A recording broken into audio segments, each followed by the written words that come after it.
Hey folks, I'm David McKnight, best-selling author of The Power of Zero. In today's video, you'll see part 3 of my interview with financial advisor and radio show host David Hayes, in which we discuss, among other things, how to shield your IRA and 401k from higher taxes in 3 easy steps.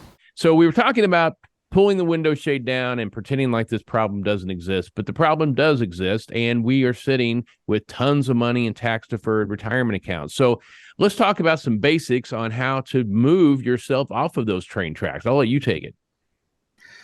Sure. I think it begins with the acknowledgement, number one, that tax rates are going up. Mathematically speaking, there's no way around it. So we have to acknowledge that. Number two, we also have to acknowledge that in a rising tax rate environment, there's an ideal amount of money to have in each of your 3 buckets. I talk about this in the book: taxable, tax-deferred, tax-free. Taxable is going to be, your emergency funds; tax-deferred, 401ks and IRAs; and then tax-free, these are our Roth accounts and some types of life insurance accounts, so on and so forth. And so I really make the case that you should only have 6 months worth of living expenses inside your taxable bucket. And your tax-deferred bucket, I like to say you should have a balance that's low enough that required minimum distributions at 75 are equal to or less than whatever your standard deduction happens to be in that year. Well, what your charitable giving is too. Charitable giving, sure. That's one thing, right? I know that you can give money from the IRA at 70.5 directly to a charity without any taxes, so it can become your charitable giving account. And it's a great tool for that. Go ahead. Sure can. And really, I make the case that anything above and beyond those ideal amounts, which is 6 months in your taxable bucket, and for most married couples, around $350,000 in your tax-deferred bucket, should be systematically repositioned to tax-free. You don't want to do it all at once. You want to do it little by little. You want to do it slowly enough that you don't rise into a tax bracket that gives you heartburn, but you want to do it quickly enough that you get all the heavy lifting done before about 2030, when we believe that tax rates are going to go up for good. And so I really subscribe to between 5 and 6 different streams of tax-free income. If we can go through them. I really love the Roth IRA. I think that as long as you're below the modified adjusted gross income limits, you should not let a year go by where you're not contributing to a Roth IRA. I love Roth 401ks because you get the match. I love Roth conversions because they can be the real workhorse in getting lots of money shifted to tax-free. Mm-hmm. We talk about something called the life insurance retirement plan, which grows tax-free. It's a life insurance policy that can give you your death benefit in advance of your death. For the purpose of paying for long-term care. In the meantime, your money's growing safely and productively. You can take it out tax-free. And the last one I like to talk about is tax-free Social Security. A lot of people don't realize their Social Security gets taxed, but if you're taking too much money out of your IRAs and 401ks in retirement, it will cause Social Security taxation. If you take money out instead of true tax-free accounts like Roth IRAs, Roth 401ks, then your Social Security doesn't get taxed. And so I really like to take advantage of every nook and cranny inside the IRS tax code in an attempt to get you at or near the 0% tax bracket. 0% tax bracket is a cool thing because if tax rates double, like some people are predicting, 2 times 0 is still 0. And we are 2 months and 27 days away from the bell ringing on this year. And you mentioned never letting a year go by that you don't take advantage of doing a Roth IRA if you're eligible. Folks, this is like a gift card you've been given. If you don't use it by the end of this year, and that is through a Roth conversion or some other repositioning of your dollars to tax-free, you're a fool. You missed out. And then we have 2 years left. David, there's been some rumblings about maybe keeping the standard deduction the way it is, because again, when we ring the bell at 2025, in 2026, the standard deduction gets cut in half. The tax rates get shuffled around. They go a little higher. They widen. They get shorter, whatever. But there has been some rumblings I've heard about maybe keeping the standard deduction because it's been so great for people, like less than 14% of Americans actually file a long form now, and expanding the lower tax brackets, maybe the 12, the 22, or maybe even the 24. Have you heard anything or caught wind of that potentially happening? I haven't heard anything about the tax brackets. My prediction is that they will extend the tax cuts, the Trump tax cuts, for anyone making lower than $400,000. So really, that's anybody in the current 24% tax bracket or lower.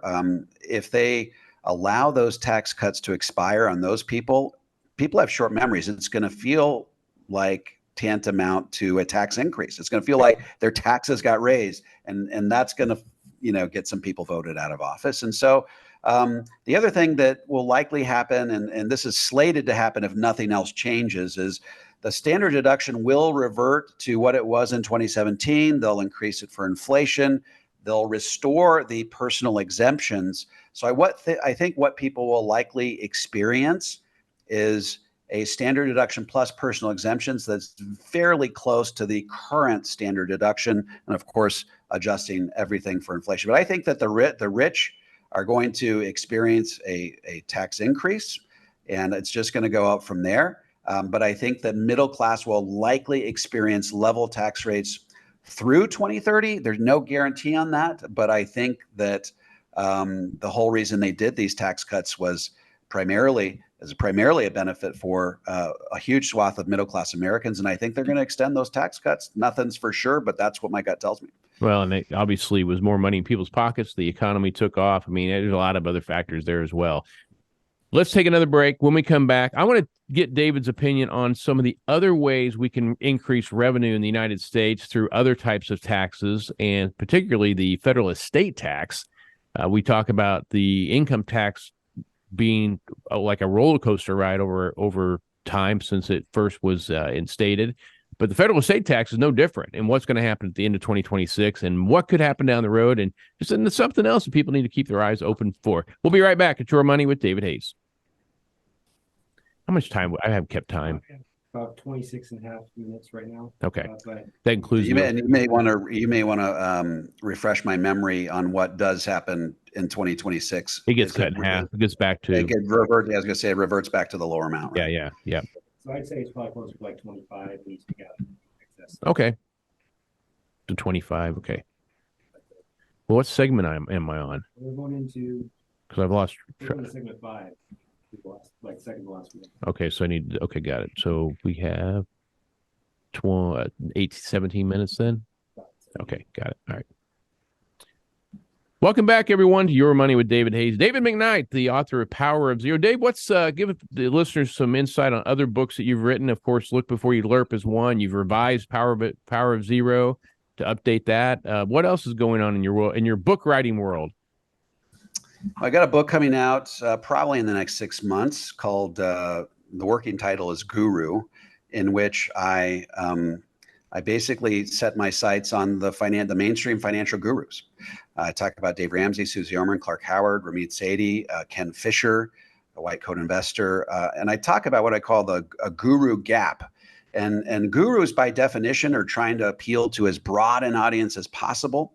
And so in an effort to do so, a lot of times they have to paint everything with a very broad brush, paint by the numbers, one size fits all advice. And so the problem is when you speak in vagaries like that, people that are financially responsible, they've saved well, they're sophisticated investors, that advice is not enough to help those people achieve their retirement goals. And so where the guru's advice stops and where people need to be and able to get to where they want to go, there's a gap in there, and I call that the guru gap. And so I identify in my book a lot of different areas where, frankly, because of their one-size-fits-all approach, they give short shrift to a lot of different areas that can help some of those sophisticated investors. So I talk about what those gaps are, how to bridge those gaps, and how to advance the dialogue around sustainable retirement strategies. I love that, the guru gap. It's so true. I mean, I listen to Dave Ramsey's on this station that I'm on, and I loved it. I love what he's done for America and helping them realize how to stay out of debt. But some of the things that he says, I'm like, I shake my head. I'm like, okay, you're telling me that if you average 8 to 12% in a growth mutual fund, that you can take 8 to 8. I'm like, no, that's not the way it works. He doesn't talk about sequence risk. He doesn't talk about all this stuff that you got to, when rubber meets the road, you need a specialist. You need someone that does it every day. I love that. Can't wait to get. When's it scheduled to be out? Penguin doing it again?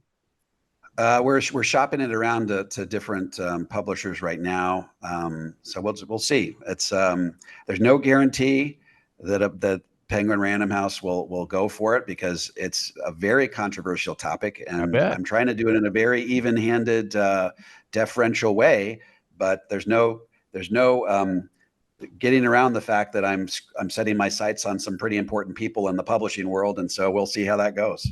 Okay, folks, that was part 3 of my interview with David Hayes. If you would like some help implementing a balanced, comprehensive approach to tax-free retirement that shields you from the impact of higher taxes down the road, head on over to davemcknight.com and click on the Connect with an Advisor button. I'm happy to refer you to an advisor in the Power Zero network that has been trained, vetted, and qualified personally by me. If you're a financial professional, and want to learn how to become a certified Power Zero advisor, head over to powerzero.com and opt into my free video series. Now, if you have any comments or questions, feel free to drop them into the comment section below. I'll respond to every single one of them personally. And don't forget to click like, subscribe, and the bell so you never miss a video. This is David McKnight. I look forward to seeing you on the next video.